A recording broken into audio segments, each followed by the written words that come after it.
Hey, welcome back to another episode of the podcast. Today, we are joined by Ben Healy, who is the private lesson director at Brooklyn Music Factory.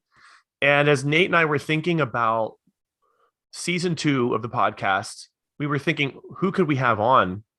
And naturally, Nate had a fantastic idea. And that was, hey, let's bring in different people from Brooklyn Music Factory who are in charge of some of these areas of business that we've been talking about for nearly the past year. Let's actually bring them in. So it isn't just Nate talking like, hey, this is what BMF does. Let's actually talk to the people who are making it happen. And now, Ben, I thought that you would be a great first BMF guest because you've been here since the beginning. Opening day of Brooklyn Music Factory a dozen plus years ago. You were there. You were in the basement at Warren Street. We were trying to figure it. We were making it up together. So, Daniel, to me, that's really he's really the perfect first BMF team member guest to come on. So Ben, we left it up to you. We were just like, hey, what do you think is going to be the most valuable for our listeners to take away? What's the most valuable piece of wisdom that you can share around your role as private lesson director? So maybe we just go right to you on this. Like, what are we going to learn today? Today, we are going to learn about developing relationships with your students and their families. So a big part of my role at Brooklyn Music Factory as private lesson director is for sure, training faculty on how to teach our game-based curriculum. But when I get into the one-on-one check-ins with them and really ask them, what are your challenges right now? A lot of times we end up talking about relationships with students and families, and particularly just the, like communication, that those skills to develop.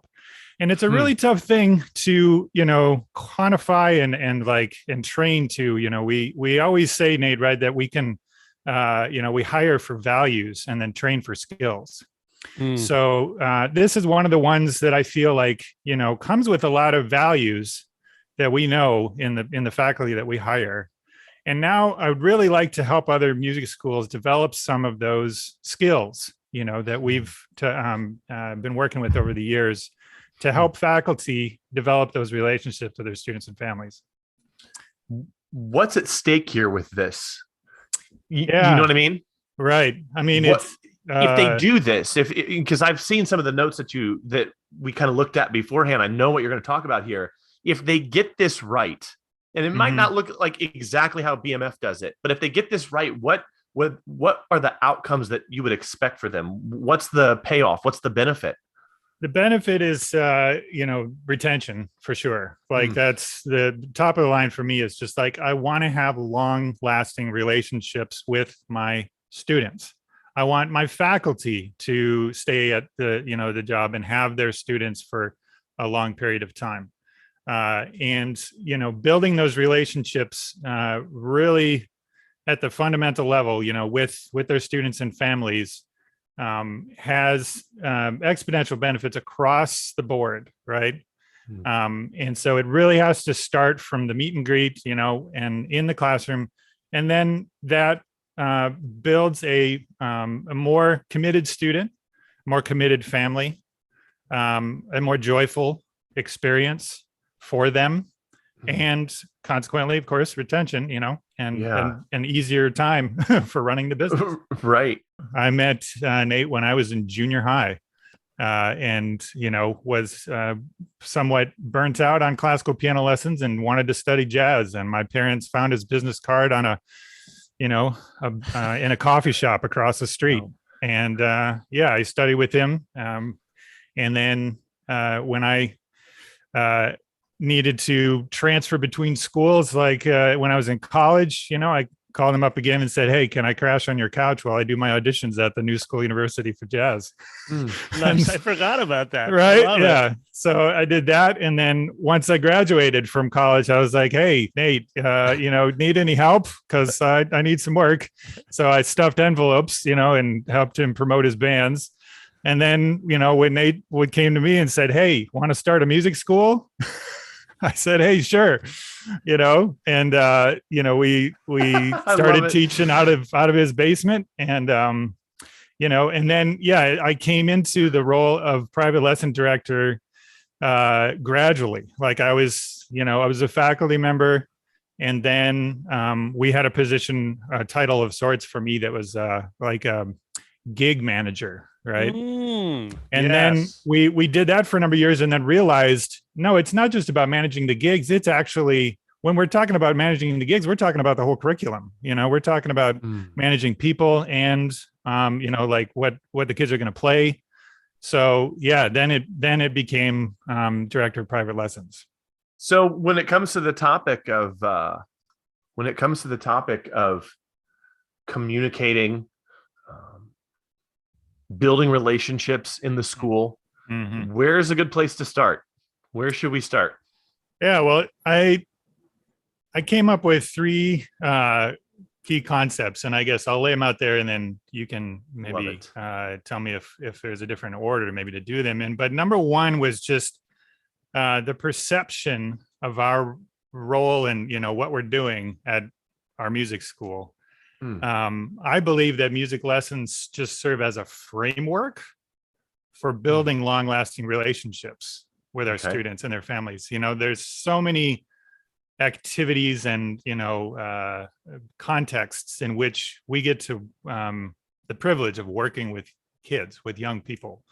And I want to be in those spaces wherever they are, and music is the skill that I bring to it. But really I want to be hanging with the kids. And then the second concept is that was around communication, and that we want to set value-driven standards, for consistent communication. We have some company values that Nate and Pira and I have worked hard in refining and implementing over the years. And one of them is to communicate consistently to build trust. So I really wanted to talk about the details of that, like what are value-driven communication standards. And then the third is, coming out of that like gig manager version of my role, which is to build community, and the idea that a well-connected student is more likely to stick with it, right, and enjoy what they're doing. And all the different aspects of like how to build community, how to take those relationships in like the one-on-one private lessons or one-on-ones with faculty, and celebrate them and bring people together and connect them. So those are the takeaways that I'd say when it comes to developing relationships with students and families. Okay, nice. Then let's go to that first one, the framework one. That was a good summary. I'm already beginning to see the value of what you have to say here. Maybe unpack that a little bit more. This idea that the music lessons are there as a framework on which to build a long-lasting relationship. Tell me more about that. Well, it's the relationship between the teacher and the student is a very special one, especially when it comes to these activities outside of school and outside of their immediate family. That is a unique relationship in their life, right? To be particularly for private lessons, to be one-on-one, at least in the way we organize our lessons, right? It's one-on-one, just the teacher and the student in their private lesson. And that's a very special space to be in. And I'm always, coaching the faculty that they give priority to that relationship and that time.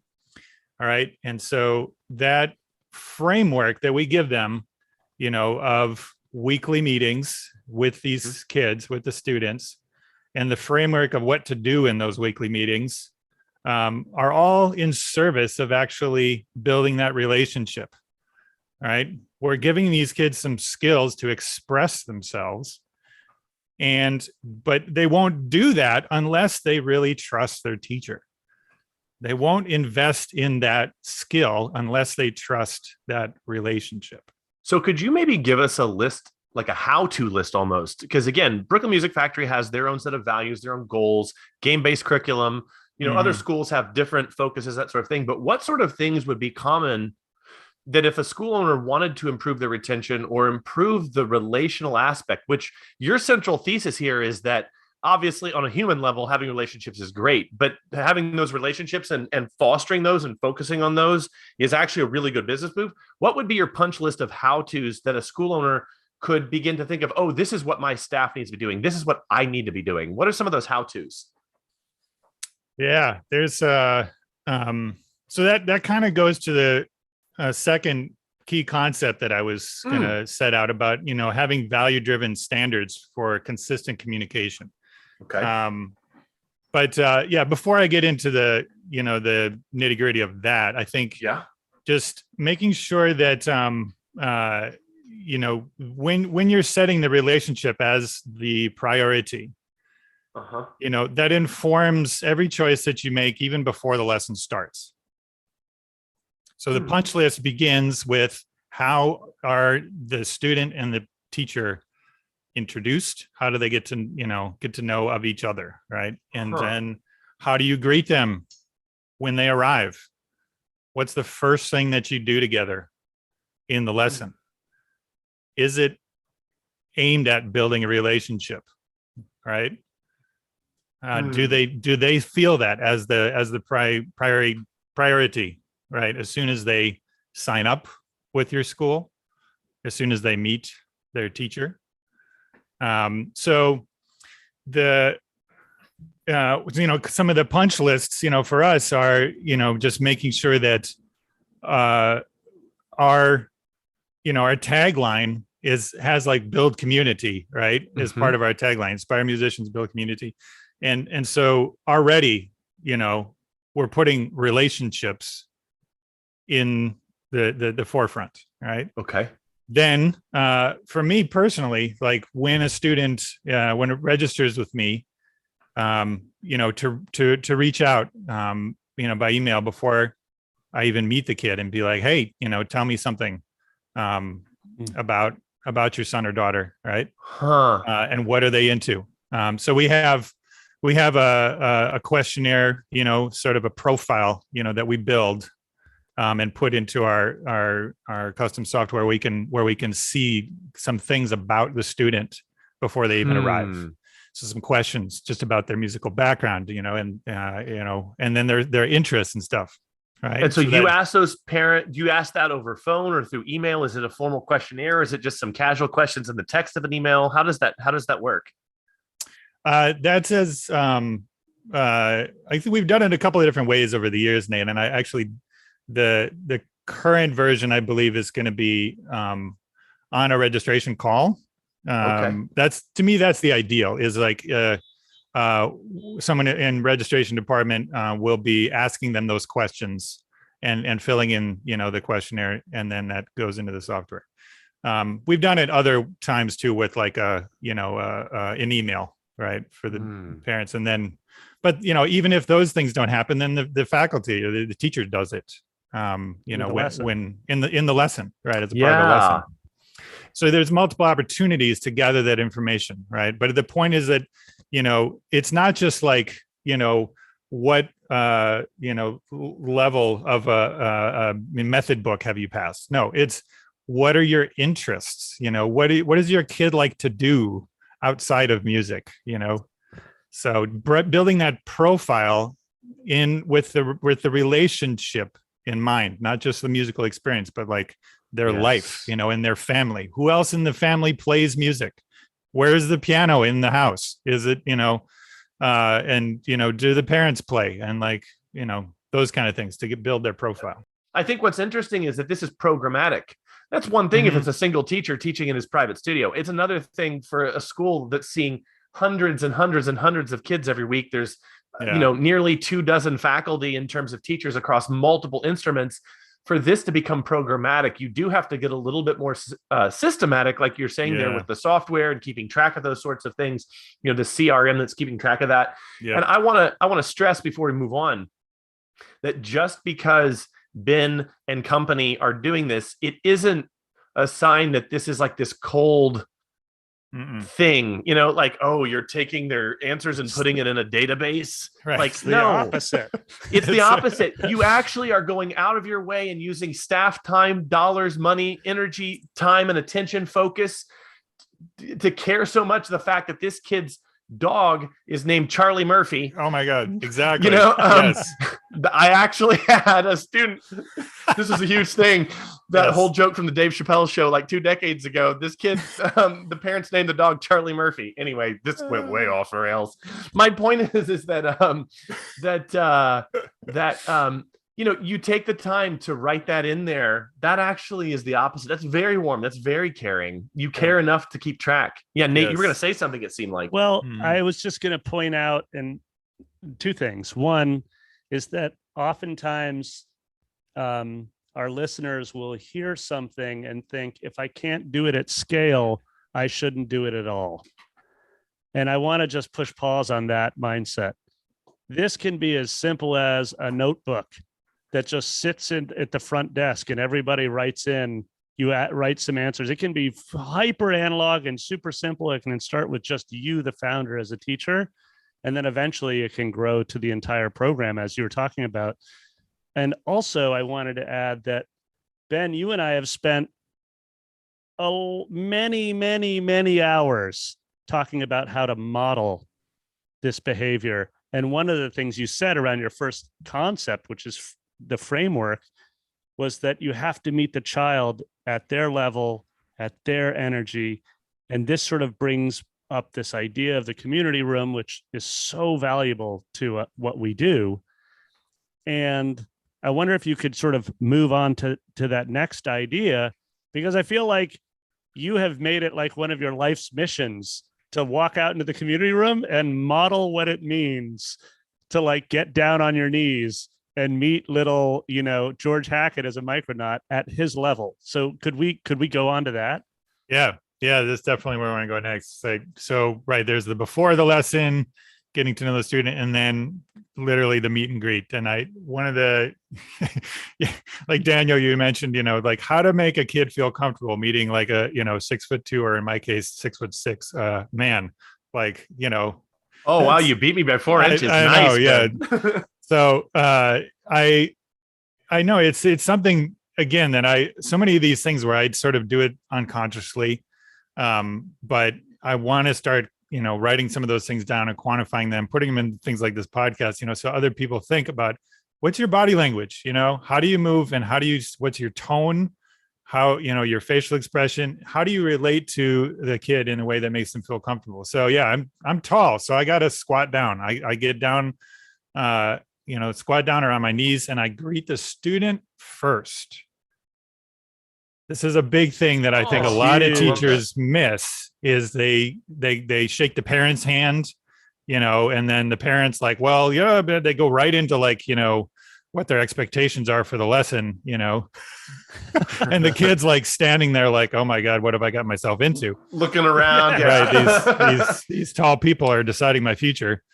So you got to start down on your knees on their level and, look them in the eye and be like, and just say hi, and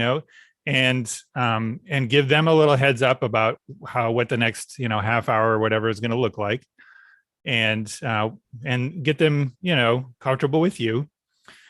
And then I go to shake the parent's hand, and, some cases, if I'm reading the energy there and, the student is shy, then I'll suggest, why don't the parent come in for the opening improvisation, right? Our little, we like to start with like a drum circle, 3 hand drums or something.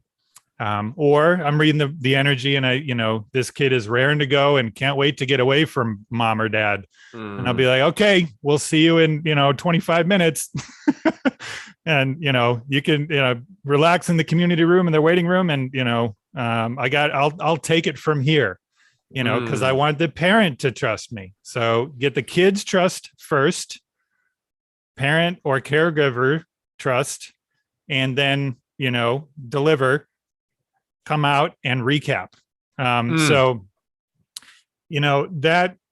just staying on the meet and greet for a moment before I get into the other things, I think it's those, just making sure that you are coming out to greet them, setting the tone, and then inviting into the space, right? And inviting the student and or the parent, given your read on it, and thereby establishing the tone and your control over that space. The studio is for them to experience with you, but the teacher owns that space.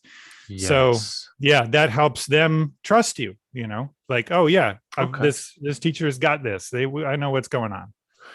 I think this is a good place to jump in and just once again remind that there are bigger takeaways here, but things might be different for each school and how you do things.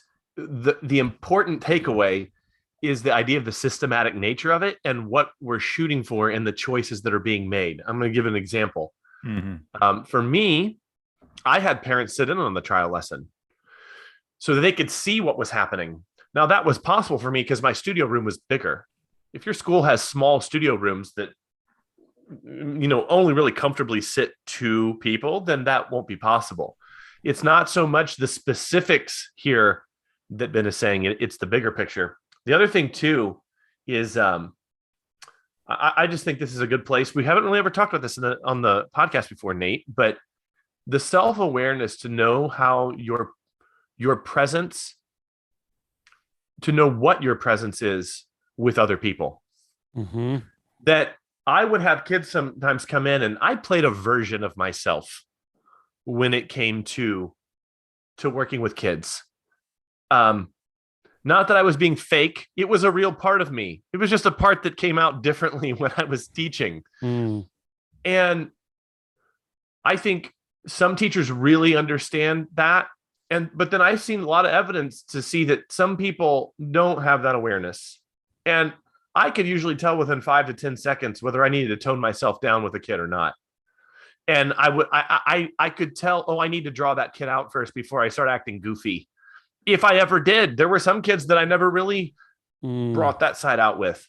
But here's another place where self-awareness is huge, because it's not just about the student.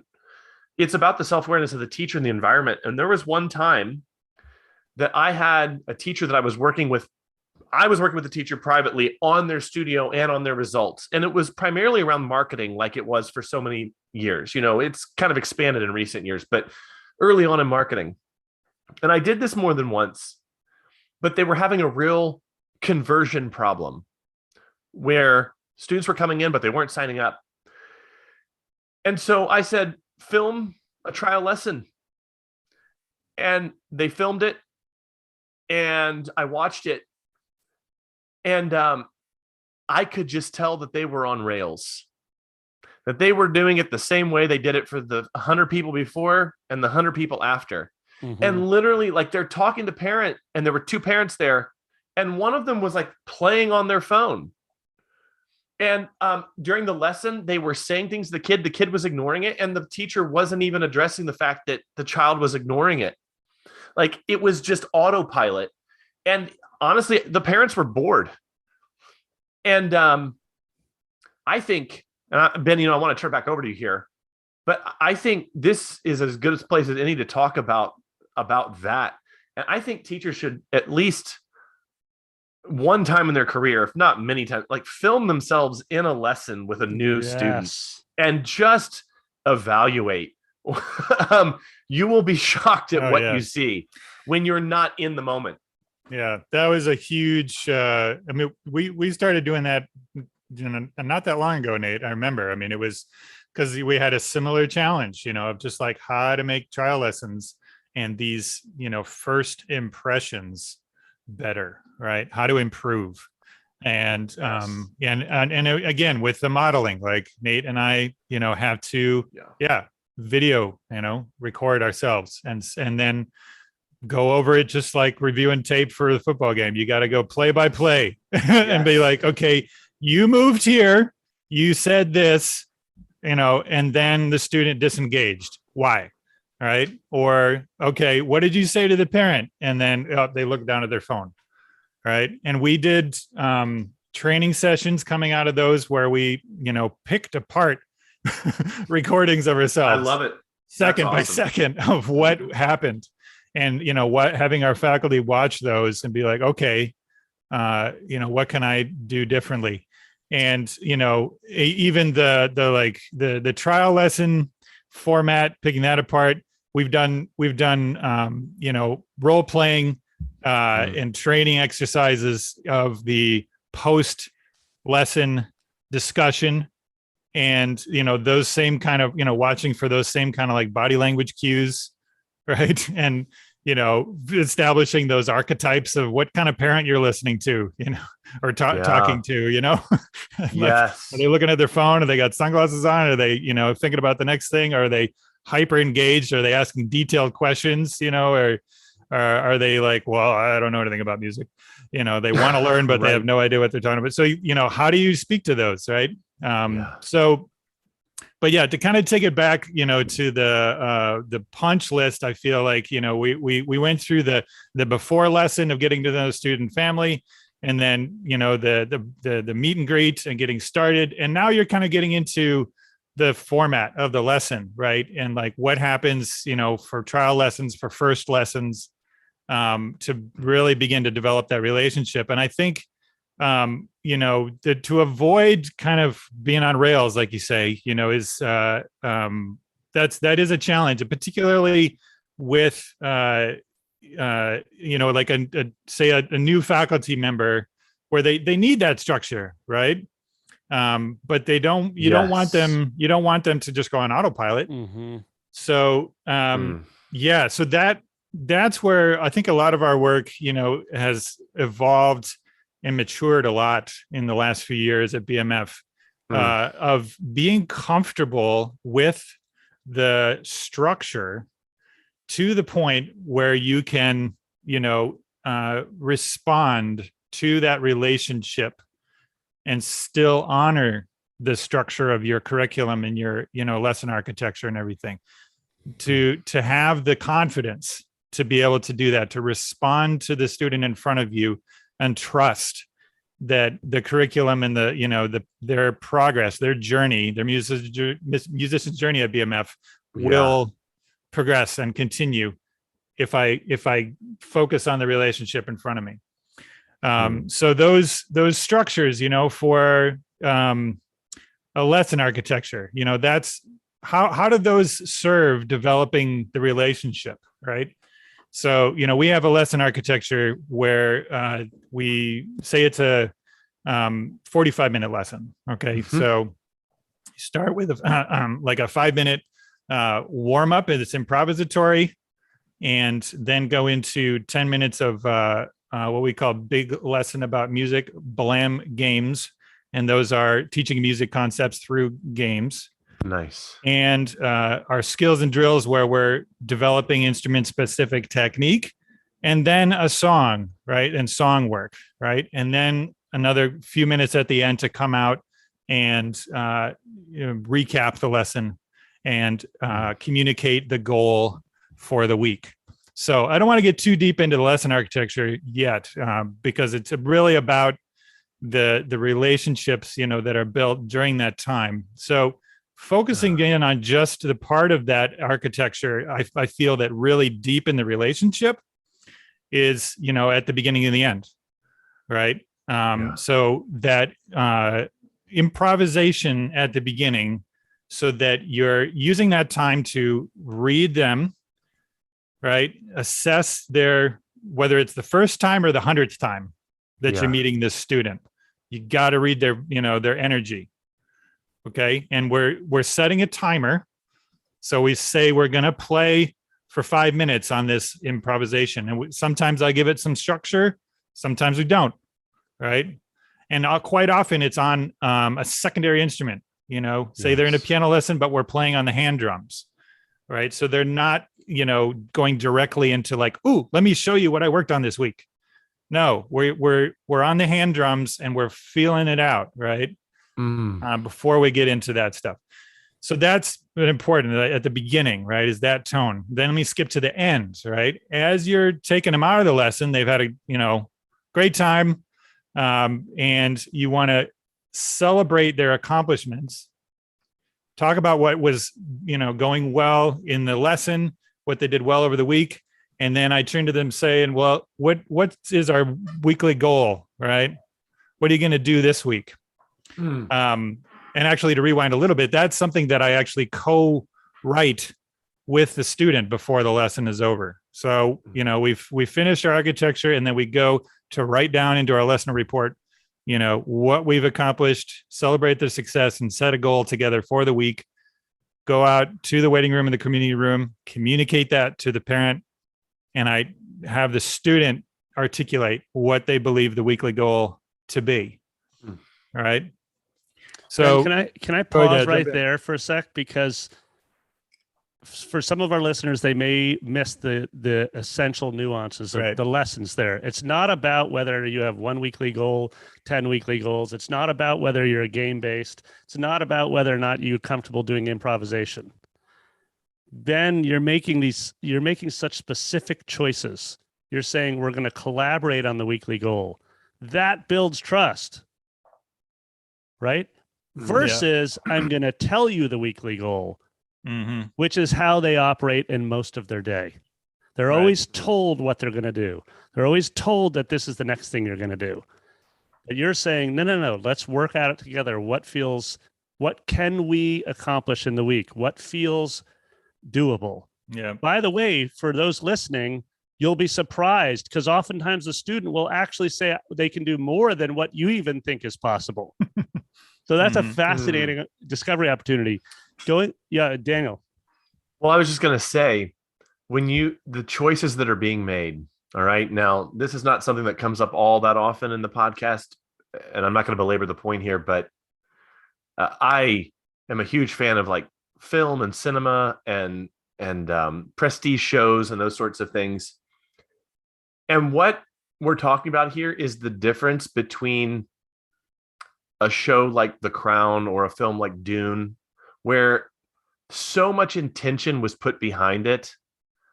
Or I think of like the Lord of the Rings movies that Peter Jackson did over 20 years ago, where literally they had people in the art department so dedicated to the mission of that film that they were carving ornate carvings that weren't even on screen. And they just did it and put them in these sets. They didn't know it wasn't necessarily going to be on screen or very visible, but they were so dedicated to the detail. Yeah. Compare that to, and now I don't want to name anything because I don't want to tick any viewers off. Like if they, if they happen to like something, but then there's other stuff that's being put out. It just seems like every other day a new show pops up on cable. There's all these streaming services, blah blah blah, and there's not a lot of. You could just tell. They're junk food shows. They're not. Right. There's no substance to them. I think the same thing is you're pointing that out here, Nate. That it's the intention. There's a brand, and everything is coming from values. And this goes back to even some of the fundamental episodes of the podcast that we made that people were kind of confused. Like, well, what do you mean build a school from values? What do you mean build a business from values? Well, the values dictate the individual choices that you make. Yeah. It's the blueprint. It's the DNA from which the life emanates. So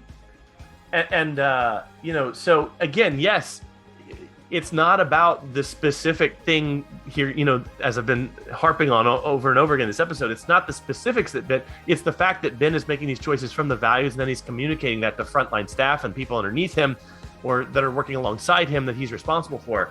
And how do we communicate that these are the values? What are the choices that we're making? I just think it's such a point worth making here, and it's worth pointing out.